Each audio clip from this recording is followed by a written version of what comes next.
हरिओम.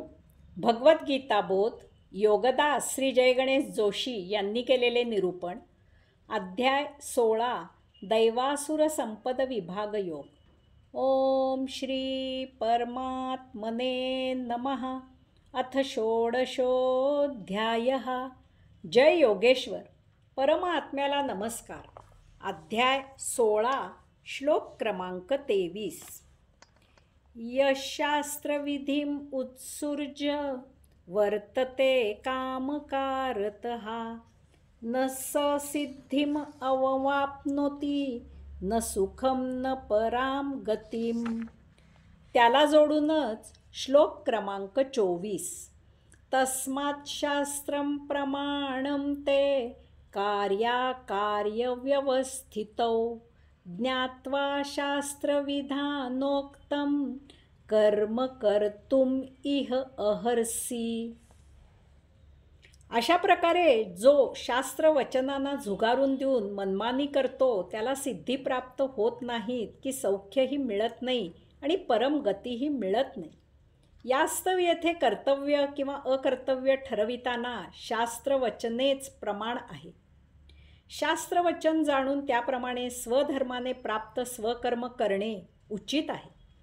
या 2 श्लोकांबद्दल अनेक जणांना शंका आहे की हे 2 श्लोक मागील श्लोकांशी किंवा या अध्यायाशी सुसंगत नाहीत. परंतु माझ्या मते येथे शास्त्रवचन म्हणजे नेमके काय हे समजून घेतले तर ही शंका दूर होते आणि हे श्लोक मागील श्लोकांशी आणि या अध्यायाशी सुसंगत आहेत हे पटते. येथे शास्त्रवचन म्हणजे विज्ञानासारखे भौतिक शास्त्र नव्हे, तर येथे आध्यात्मिक वचने असा अर्थ घ्यायचा आहे. आपल्या ऋषीमुनींनी अथक परिश्रम करून अनेकविध आध्यात्मिक ज्ञान शोधून काढले आहे. हे काही एकट्या दुकट्याचे काम नाही. यासाठी पिढ्यानपिढ्या संशोधन केले गेले आहे. तेव्हा कोठे या विश्वातील अत्यंत गूढ अशा ज्ञानाचा शोध लागला. यासाठी कित्येक पिढ्यांनी अथक परिश्रम करून, चिंतन करून, ध्यान समाधीद्वारे प्रज्ञा प्राप्त करून या विश्वामागील अति गूढ ज्ञान शोधून काढले. या विश्वामागील विश्वनिर्माता शोधून काढला. अंतरात्म्याचा आणि परमात्म्याचा शोध, अंतरात्म्याची आणि परमात्म्याची जाण ही या विश्वातील आत्तापर्यंतच्या शोधांपैकी सर्वात मोठी आणि सर्वात महत्त्वाची उपलब्धी आहे. अत्याधुनिक विज्ञानाला हे जेव्हा पटेल तेव्हा पटेल, पण एक गोष्ट सत्य आहे की अत्याधुनिक विज्ञानाला अद्यापी मृत्यूसमयी देहातून नेमके काय बाहेर जाते की ज्यामुळे देहपतन होते याचा पत्ता लागलेला नाही. ते काम आमच्या ऋषीमुनींनी कोणतीही वैज्ञानिक साधने नसताना कित्येक हजारो वर्षांपूर्वी केले आहे. त्यांनी ती गोष्ट म्हणजे आत्मतत्व आहे असे ठामपणे सांगितलेले आहे. हे काम अनेक ऋषीमुनींनी त्यांच्या अनेक पिढ्यांनी न कंटाळता केले, यश येईपर्यंत केले. हे आध्यात्मिक ज्ञान, ही आध्यात्मिक वचने म्हणजे आपले वेद आहेत.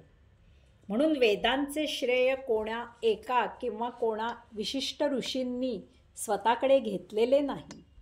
त्यांनी स्वतःहूनच सांगून ठेवले आहे की वेद अपौरुषेय म्हणजे अमानवी आहेत. ते मानवाने रचलेले नाहीत. ते प्रत्यक्ष परमात्म्याने मानवाच्या कल्याणाकरिता मानवाला सांगितले आहेत. मानवाला ते प्रत्यक्ष परमात्म्याकडून ध्यान समाधीत श्रुत झाले, ते मानवाने स्मृत केले आणि अखिल मानवजातीच्या कल्याणासाठी पुराणोक्त केले. येथे भगवंत श्री त्या वेदवचनांचा संदर्भ देत आहेत. ते सांगत आहेत की जो शास्त्रवचनांना म्हणजे वेदवचनांना झुगारून देऊन मनमानी करतो त्याला सिद्धी प्राप्त होत नाहीत की सौख्यही मिळत नाही आणि परमगतीही मिळत नाही. हे अगदी स्वाभाविक आहे. परमात्म्याला अपेक्षित असे आचरण केल्याशिवाय परमात्मा प्राप्त होणे शक्य नाही. उदाहरणार्थ बाळूकडे यायचे असेल तर बाळूच्या अटी पूर्ण कराव्या लागतात. असे जर असेल तर बाळूला भेटायला बाळूच्या अटी पूर्ण करणे हे अत्यावश्यकच आहे. त्याशिवाय बाळू भेटणे शक्य नाही. तसेच हे आहे. परमात्म्याला प्राप्त करायचे असेल तर त्याने वेदांमध्ये जी वचने दिली आहेत त्यांचे पालन करणे क्रमप्राप्तच आहे. एरवी भेट होणार नाही. यास्तव भगवंत श्री पुढे सांगतात की कर्तव्य किंवा अकर्तव्य ठरविताना शास्त्रवचनेच प्रमाण आहेत. शास्त्रवचन जाणून त्याप्रमाणे स्वधर्माने प्राप्त स्वकर्म करणे उचित आहे. याला पर्याय नाही. तसे न करणारा आसुरी योनीतून उद्धार होऊन बाहेर येऊ शकत नाही. याचा अर्थ भगवंत श्री या अध्यायाचा जो विषय आहे त्यासाठी येथे उपाय सांगत आहेत. या अध्यायाचा मुख्य विषय आसुरी वृत्तीबद्दल सविस्तर सांगणे हा आहे. कारण आत्तापर्यंत मागील अध्यायातून देवी वृत्तीबद्दल सांगून झाले आहे. तेव्हा येथे आसुरी संपत्तीबद्दल सविस्तर सांगून अशा आसुरी लोकांचा उद्धार होण्यासाठी भगवंत श्री येथे उपाय सांगत आहे. आसुरी वृत्तीच्या लोकांनी दृढ निश्चयाने वेद शास्त्रवचनांचे पालन करावे, म्हणजे त्यांचे भोग संपुष्टात येतील. त्यात नवीन भोगांची भर होणार नाही आणि ते परमगतीला प्राप्त होतील. यासाठी एकमेव उपाय म्हणजे नित्य नियमित सत्संग करणे, नित्य ध्यान समाधी लावणे, योग साधना करणे, त्या सर्वोच्च प्रभूला शरण जाणे हा आहे. भगवंत श्री अर्जुनाला सांगू इच्छितात की अर्जुना, तू क्षत्रिय आहेस. क्षात्र धर्माचे पालन करणे हे तुझे कर्तव्य आहे. तेव्हा शंका न घेता निस्संदेह मनाने या धर्मयुद्धाला तयार हो. कारण हे युद्ध तुला आपोआप प्राप्त झालेले आहे. ते तुझ्यावर कोणीही लादलेले नाही. अशा युद्धाला सामोरे जाणे हाच क्षात्र धर्म आहे. तेव्हा उठ आणि युद्धाला तयार हो. हरिओम.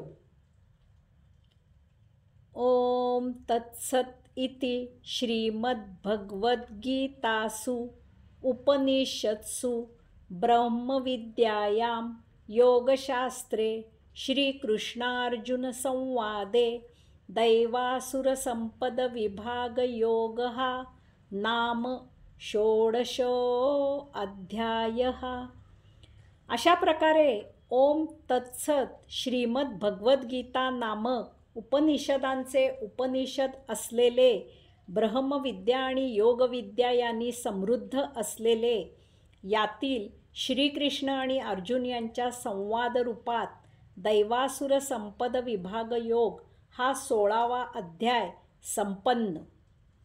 अध्याय 16वा समाप्त. ओम तत्सत त्वम असि. हरिओम.